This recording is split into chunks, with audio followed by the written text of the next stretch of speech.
prendre quelques questions, mais vous comprendrez que nous sommes tenus ou astreints par le temps, malheureusement, parce que je devrais me retrouver à l'aéroport au plus tard à 14 heures, puisque je dois me rendre à Ziguinchor tout à l'heure. Nous sommes là pour parler d'une affaire qui défraie la chronique depuis quasiment 2 ans maintenant dans ce pays. Une vraie fausse affaire judiciaire, une affaire strictement politique,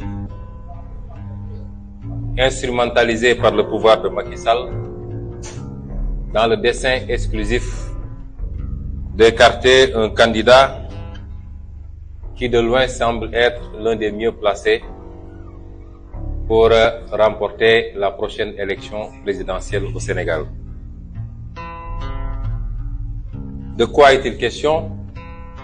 Vous rappelez qu'il y a 2 ans, presque mois pour mois, puisque l'affaire avait éclaté le 3 février 2021, nous sommes presque à cette même date pour l'année 2023, où une personne avait déposé une plainte contre ma personne pour un prétendu viol et menace de mort. J'avais très tôt dit à tout le monde qu'il s'agissait d'un grossier mensonge, d'un complot, et j'avais immédiatement cité un certain nombre de personnes impliquées dans le complot. Vous conviendrez tous que l'évolution de ce dossier a fini par convaincre tous les Sénégalais, et même la communauté internationale qu'on est en face d'une mascarade, et j'y reviendrai. Le président Macky Sall et son gouvernement n'en ont pas démordu. Parce que ce qu'il faudrait comprendre, c'est que plus que tout autre, c'est avec ce dossier-là que le président Macky Sall est en train de jouer son avenir politique. Je veux bien que les gens le comprennent, au niveau national comme au niveau international. L'avenir politique de Macky Sall et de son parti, l'Alliance pour la République, et de sa coalition politique est en train de se jouer avec ce dossier. C'est pourquoi ils n'ont lésiné sur aucun moyen,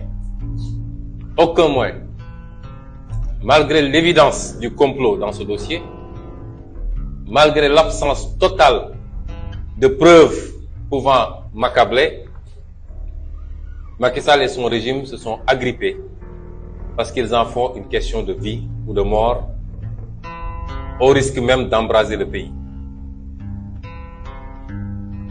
Je voudrais dire qu'on est là dans la poursuite, dans la continuation du scénario d'une dame appelée Dior Diagne, qui se trouve être l'épouse, m'a-t-on dit en tout cas, de M. Antoine Diome, ministre de l'Intérieur de Macky Sall. Pourquoi je dis cela? Parce qu'on a tendance souvent à oublier, il est bien qu'on recontextualise un certain nombre de choses. Dès l'éclatement de cette affaire, Madame Dior Diagne avait fait fuiter un SMS dans lequel elle définissait le plan qui était le leur.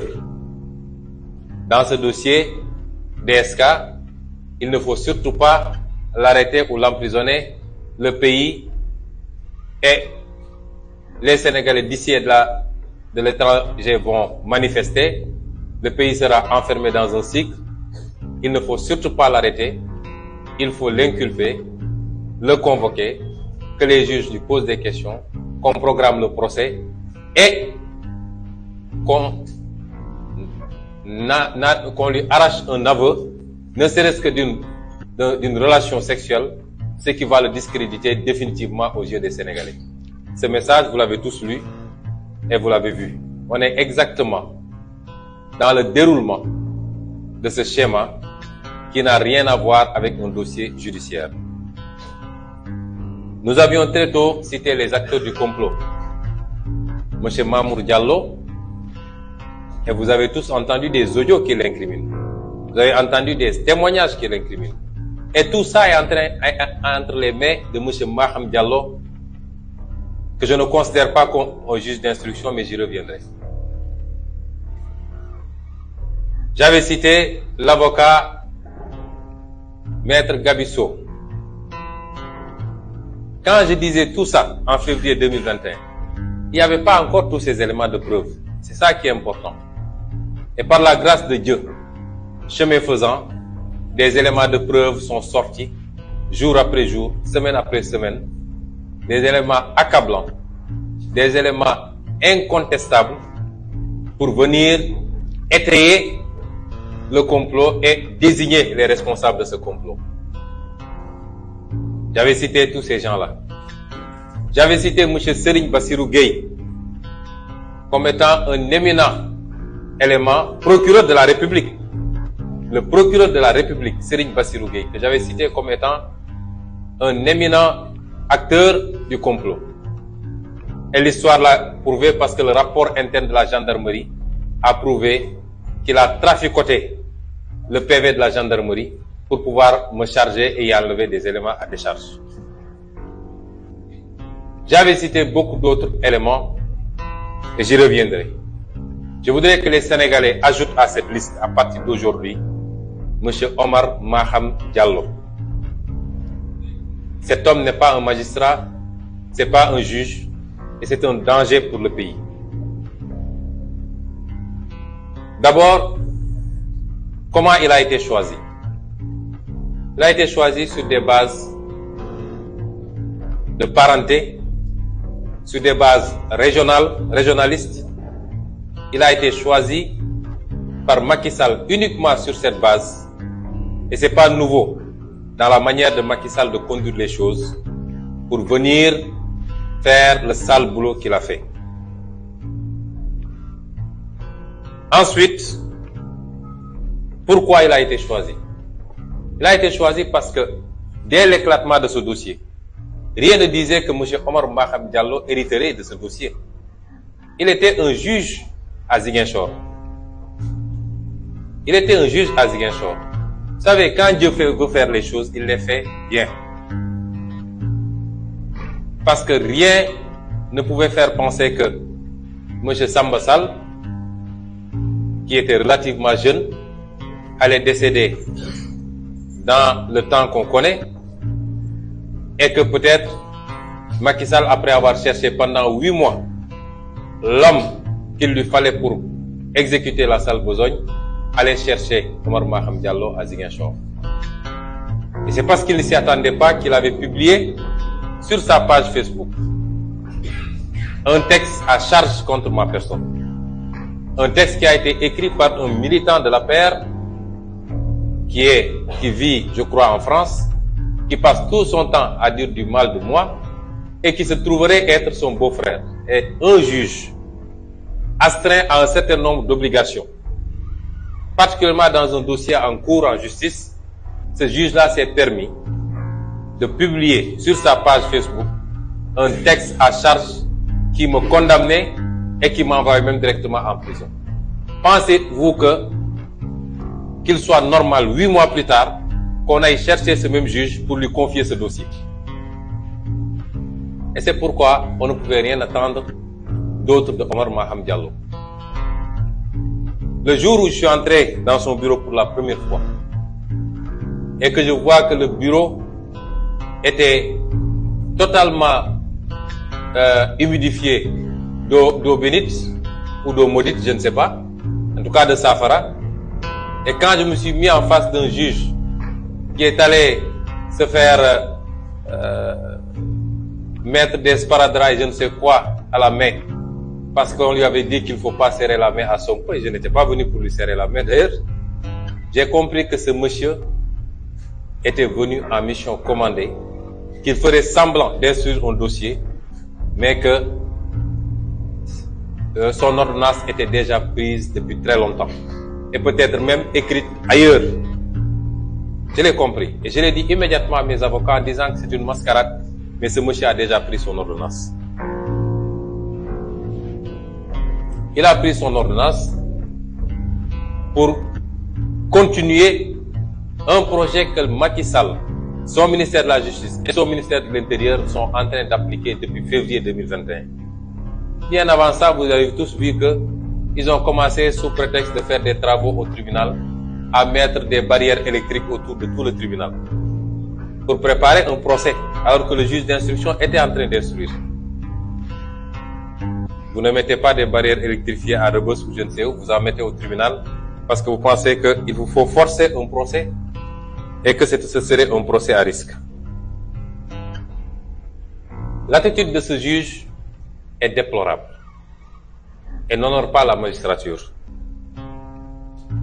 Ce juge a voulu passer sous silence tous les éléments à décharge dans ce dossier, alors qu'il n'y a pas un seul élément à charge.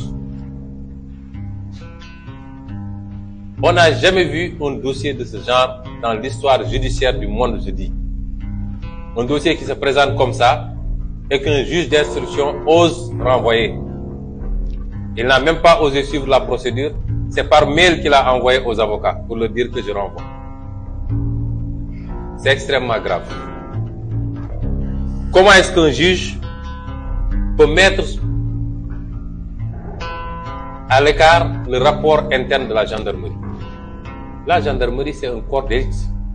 Et c'est la gendarmerie qui a fait l'enquête préalable, l'enquête préliminaire. Quand le problème s'est posé et qu'il y a eu le cas Capitaine Touré, le général Tine, en bon soldat, a dit la gendarmerie par essence, ce qui le caractérise, c'est l'honneur. Et cette affaire risque d'éclabousser l'honneur de la gendarmerie. Nous allons mettre en place une commission d'enquête qui va édifier sur la responsabilité des uns et des autres, et particulièrement le capitaine Touré qui avait conduit l'enquête. Ce rapport sera public très bientôt, rassurez-vous. Il nous a été demandé partout. Depuis quelque temps, beaucoup d'organismes internationaux nous ont demandé les éléments du dossier, mais les avocats sont en train de leur retransmettre tous les éléments. Mais le peuple sénégalais aura tous ces éléments parce que nous avons l'intégralité du dossier. Et ce rapport, je l'ai moi-même, main à main, remis à M. Omar Maham Diallo. Un rapport qui dit que M. Bassirou Gueye a délibérément compromis le rapport initial dressé par le capitaine Touré pour y mettre des éléments à charge. Il est allé jusqu'à y mettre des photos obscènes qui n'avaient rien à voir avec le rapport initial, mais il ajoutait également des passages, il retranchait des passages qui me déchargeaient. Comment est-ce qu'un juge d'instruction sérieux peut passer sous silence un rapport comme ça pour dire qu'il renvoie un dossier? Monsieur Omar Maham Diallo a passé sous silence le témoignage du docteur Alfousseni Gaye, qui est le médecin qui a consulté la plaignante. Docteur Alfousseni Gaye a fait un témoignage devant le juge d'instruction pour dire qu'il n'a vu rien qui puisse renvoyer même, qui puisse faire penser à l'existence d'un viol. Et, cerise sur le gâteau, il a enfoncé les comploteurs en disant que c'est Maître Sow qui l'a appelé pour lui dire d'aller prendre la plaignante parce qu'elle était en danger de mort. Et que c'est Maître Sow et Mamour Diallo qui l'ont appelé instamment le lendemain pour exiger le rapport médical. Et qui ont envoyé une personne avec un sac plein d'argent pour essayer de le corrompre dans le sens de l'établissement d'un rapport de complaisance. Comment est-ce qu'un juge d'instruction peut passer sous silence des témoignages aussi accablants et aussi à décharge pour renvoyer un dossier en jugement? Comment ce juge d'instruction a pu passer sous silence un certificat médical que tout le Sénégal a vu? Un certificat médical établi par ce même docteur Gaye, qui aujourd'hui est menacé de mort et persécuté, Sa voiture a été attaquée. Il a déposé des plaintes à la gendarmerie. Personne n'a daigné réagir. Comment est-ce qu'un juge d'instruction sérieux peut passer sous silence ce certificat médical qui écarte toute possibilité de viol? Je crois que désormais, il faut que tous les Sénégalais sachent qu'ils sont en danger. Qu'aujourd'hui, ce n'est plus la peine d'amener des preuves en justice parce que ça ne sert à absolument rien. Dès que la commande politique tombe, toute preuve que vous amènerez sera écartée et votre accusateur n'aura pas besoin d'amener des preuves dès lors que Macky Sall dit que ma volonté, c'est que vous fassiez ceci. Comment est-ce qu'un juge d'instruction peut passer sous silence tous les témoignages des personnes qui travaillaient dans cet institut et qui sont tous des témoignages à décharge? Il n'y a pas un seul témoignage à charge contre eux. Comment est-ce qu'un juge d'instruction peut passer sous silence tout cela? Comment est-ce qu'un juge d'instruction peut passer sous silence les témoignages du capitaine Touré qui est à la base du PV qui a servi à sa saisine, même si ce PV a été compromis par Serigne Bassirou Gueye? Ne serait-ce que pour ces deux raisons, ce dossier n'aurait jamais dû atterrir là où il est. C'est-à-dire le PV qui a servi à saisir le juge d'instruction est un faux.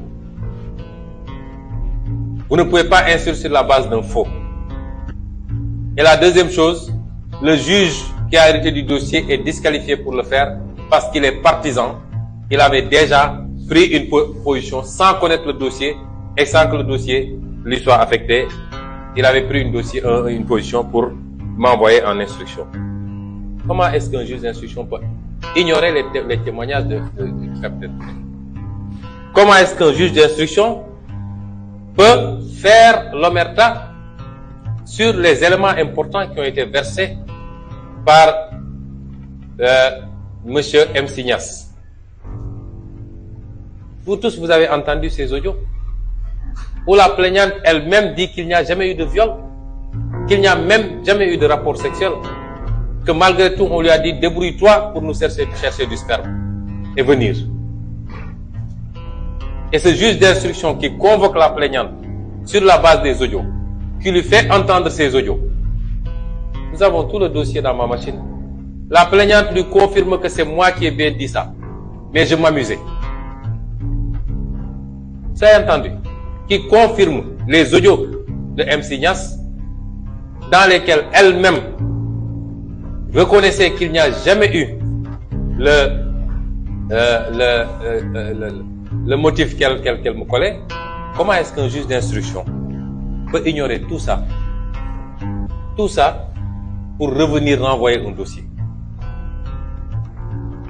Comment est-ce qu'un juge d'instruction qui a des réquisitions téléphoniques, lesquelles réquisitions téléphoniques montrent les trafics qu'il y a eu, les appels qu'il y a eu entre les différents protagonistes du complot, avant, pendant et après l'événement, aux heures même concernées, entre Mamour Diallo, Maître Gabisso, le convoyeur, le Sidi Ahmed Mbaye, la plaignante. Comment est-ce que un juge peut avoir tous ces éléments-là et renvoyer ce dossier en procès? Il n'a même pas instruit. Tous les éléments seront rendus publics. Quand vous lirez l'audition de Mamour Diallo, c'est ridicule. Vous convoquez une personne qui a été citée dans un dossier avec des audios, avec des réquisitions téléphoniques. Vous laissez la personne dire ce qu'elle veut. Elle dit non, je n'ai rien à dire.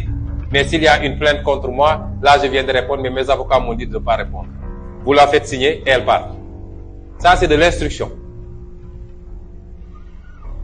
Ça c'est de l'instruction. Même pas des questions de relance sur les différents éléments qui chargeaient cette personne par rapport à sa participation dans un complot. Cet homme, Omar Maham Diallo, est un politicien. Je le considère désormais, et tous les gens qui sont avec moi, comme étant simplement un adversaire politique qui a exécuté une commande politique Et il faudra qu'il en assume toutes les conséquences. Il faut qu'il assume sa responsabilité par rapport à tout ce qui pourrait se passer.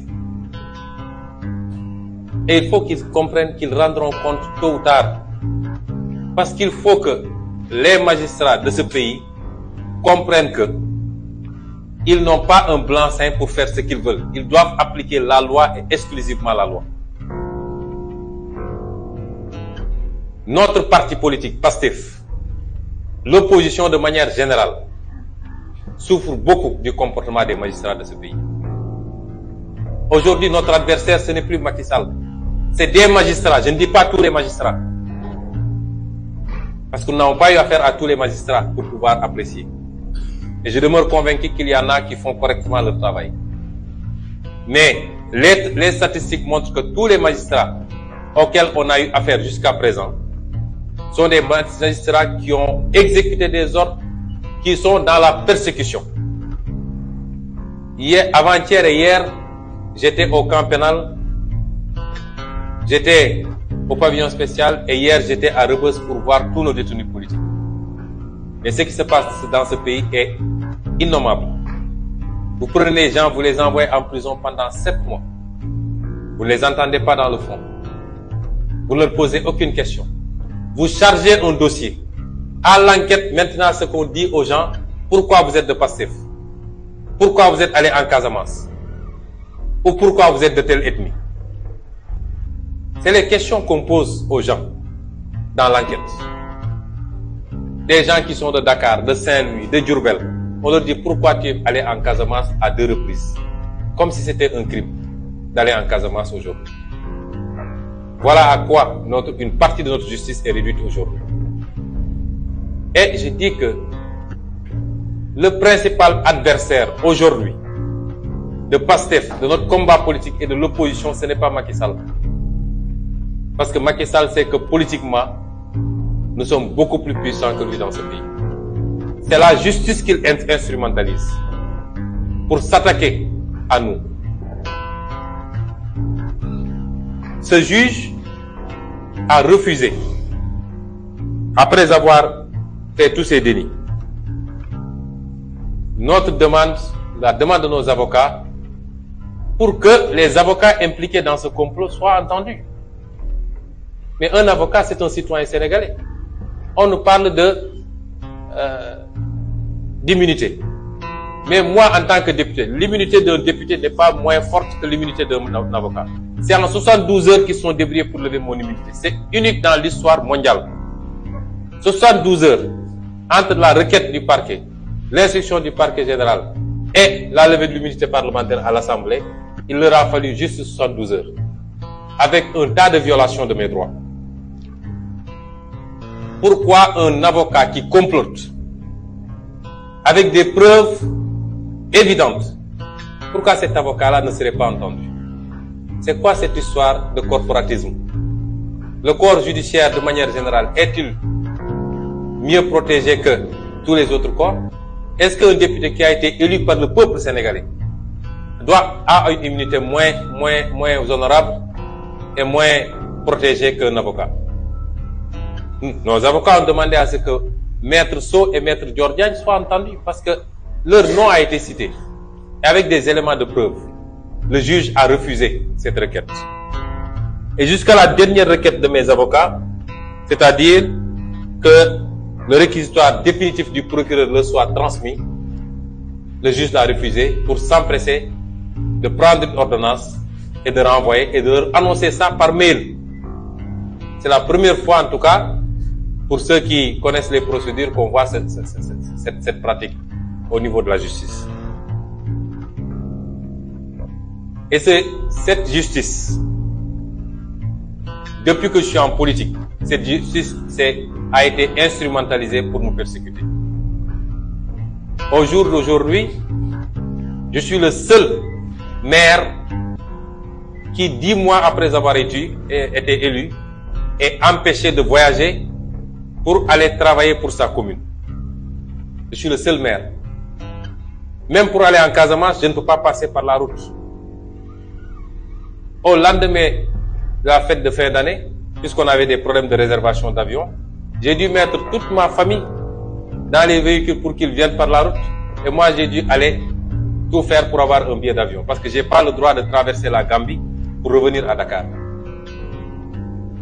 Depuis 2 ans, on m'empêche de sortir du territoire pour faire mes activités.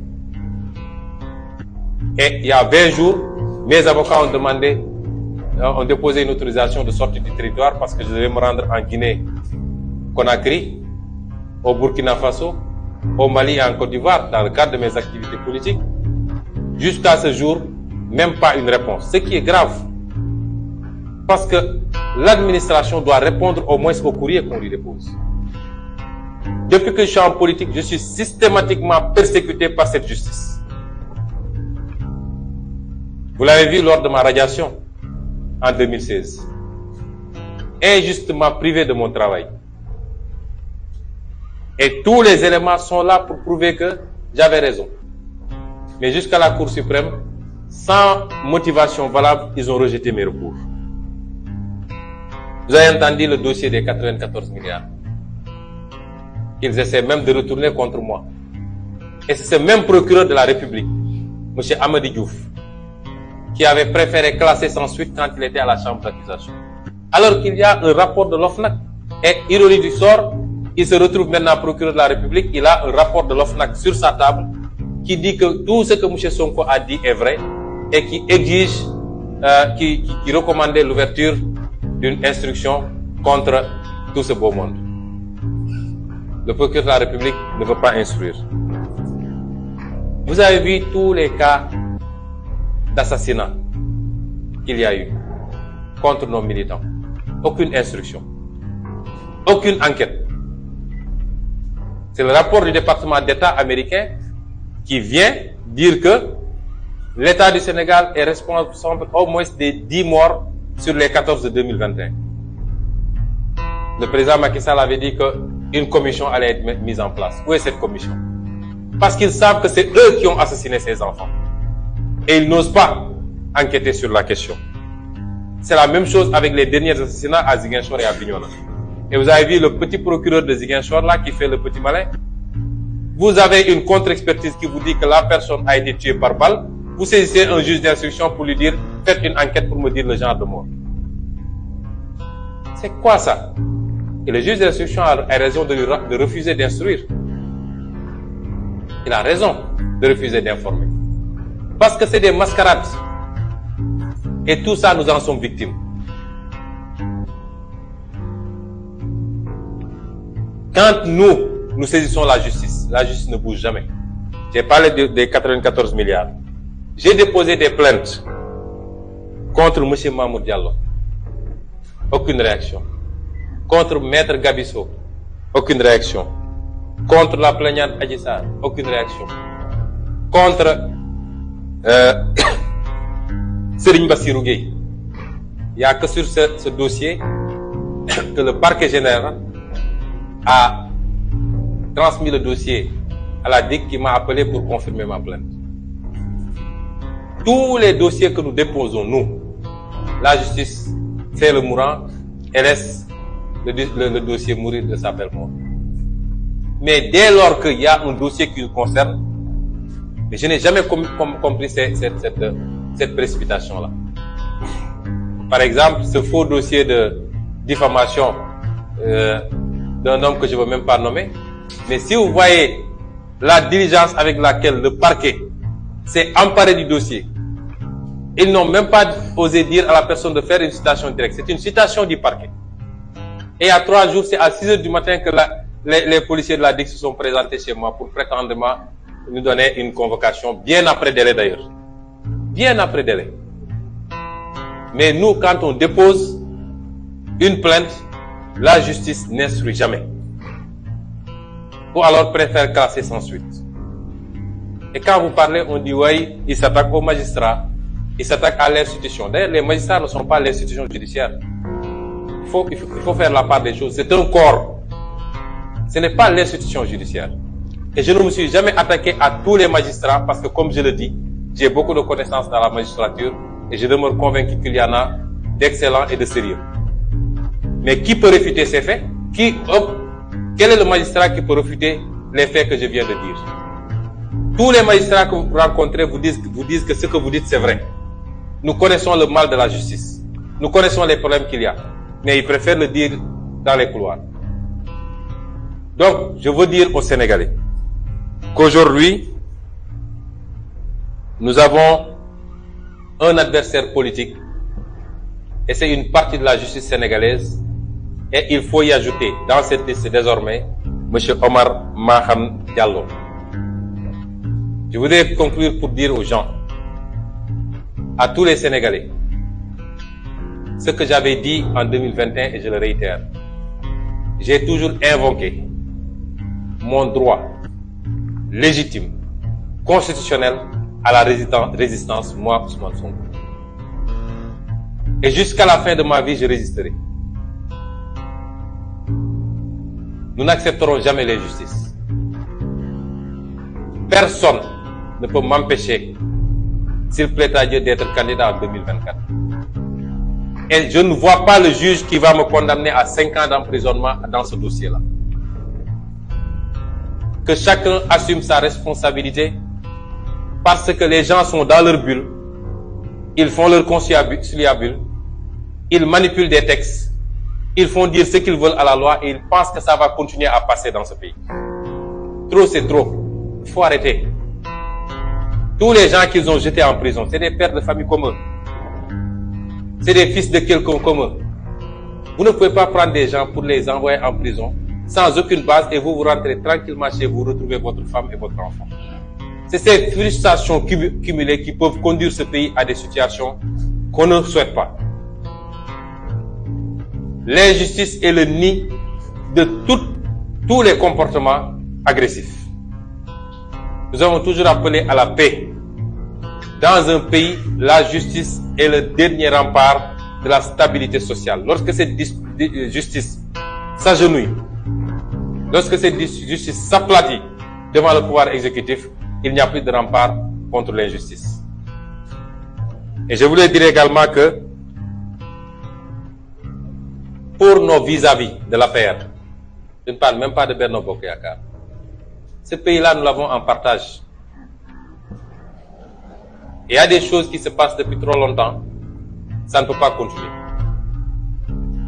Cette campagne d'invective, d'insultes, de diabolisation, cette utilisation de tous les leviers pour s'attaquer à des adversaires politiques qui n'ont commis aucun crime si ce n'est d'avoir des idées contraires, il faut que ça cesse. Parce que nous habitons tous ensemble dans ce pays. Et vous savez que nous pouvons faire ce que vous êtes en train de faire. Les milices que Macky Sall a montées, nous les connaissons. Nous connaissons ceux qui les dirigent. Ceux qu'ils amènent à Ziguinchor, nous les connaissons. Nous savons même où ils logent.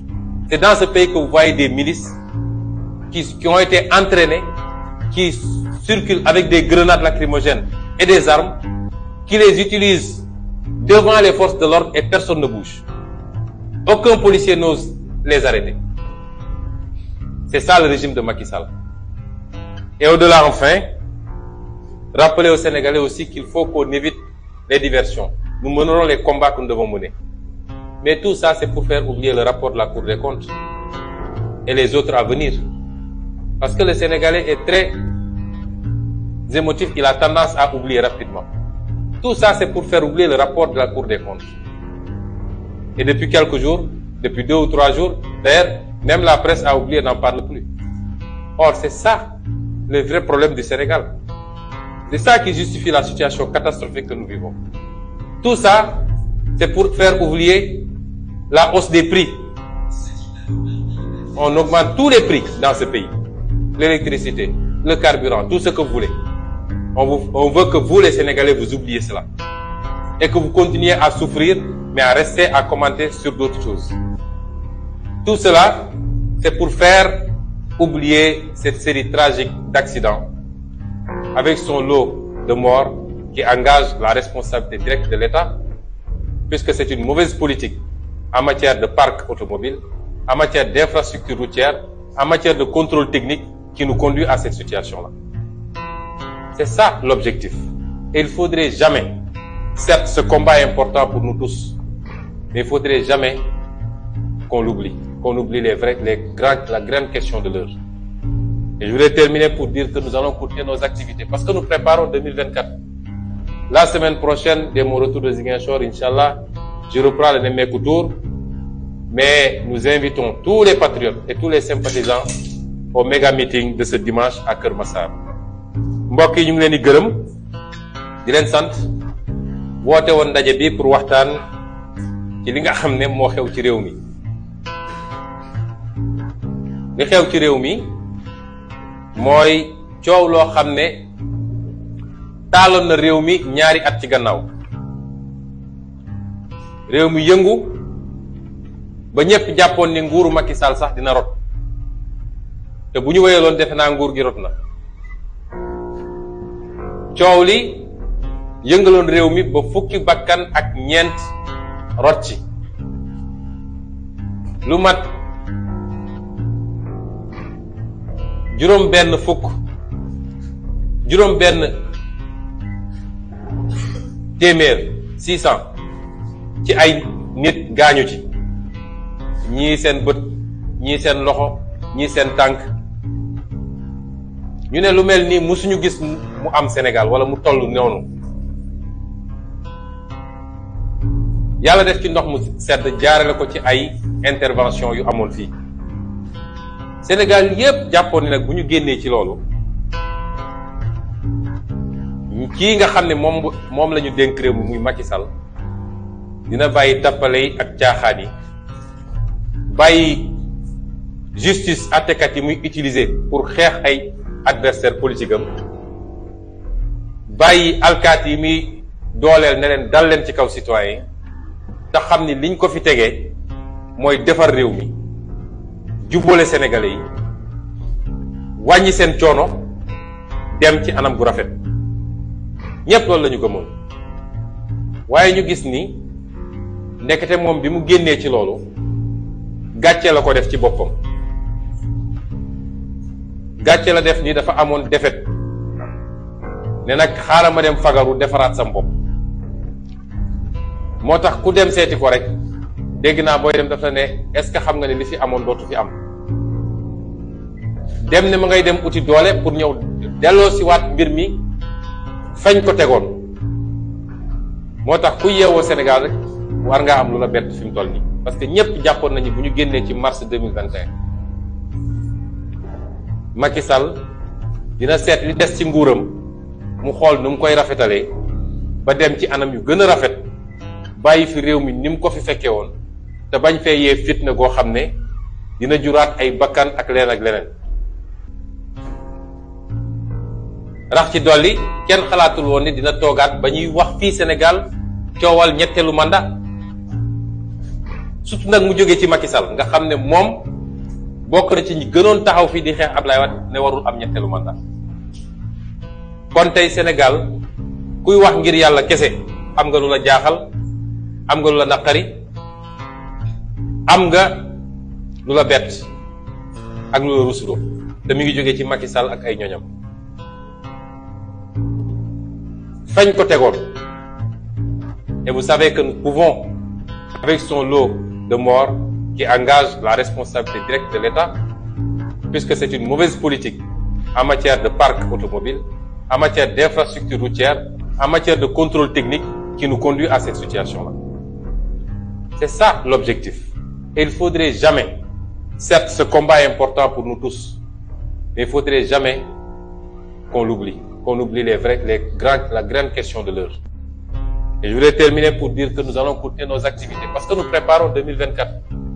La semaine prochaine, dès mon retour de Ziguinchor, Inch'Allah, je reprends le Nemmekou Tour, mais